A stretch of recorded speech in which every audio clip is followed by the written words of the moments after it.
Naaresto ng mga otoridad ang tinaguriang top 4 most wanted person sa bayan ng Gitafe, Bohol sa ikinasang operasyon sa Purok 6, Barangay Gagese.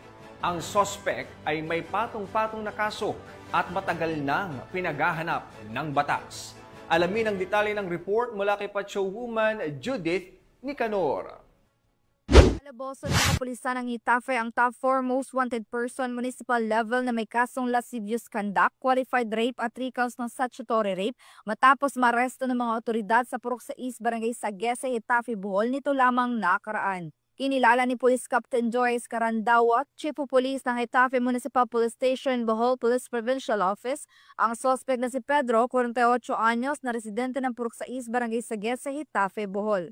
Bandang alas 10:50 ng gabi nang maaresto ng mga kapulisan ng suspect sa bisa ng warrant of arrest para sa kasong lascivious conduct ng Section 5 kaugnay sa Republic Act No. 7610 o Special Protection of Children Against Child Abuse, Exploitation and Discrimination Act. Qualified rape at 3 counts ng statutory rape na inisyu ng Honorable Azucena C. Macalolot Credo, presiding judge ng Regional Trial Court, 7th Judicial Region, Branch 101, Talibon, Bohol.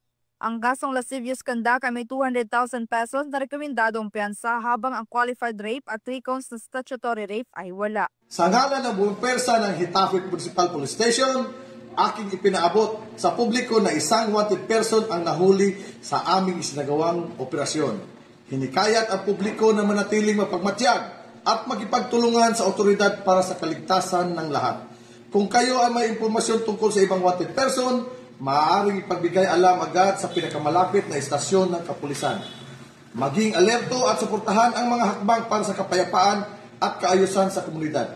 Kasulukuyang nasa kustodiya ng Gitafe MPS ang suspect para sa dokumentasyon at tamang disposisyon. Ang Gitafe PNP ay patuloy sa masigasig nitong operasyon sa pagtugis sa mga kriminal upang tiyak na mapanagot sa batas dahil sa bagong Pilipinas, ang gusto ng pulis, ligtas ka. Mula dito sa Central Visayas, ako yung Police News Network Correspondent, Patrolwoman Judith Nicanor. Alagad na batas, tagataguyod ng balitang pulis. Maraming salamat, Patrolwoman Nicanor.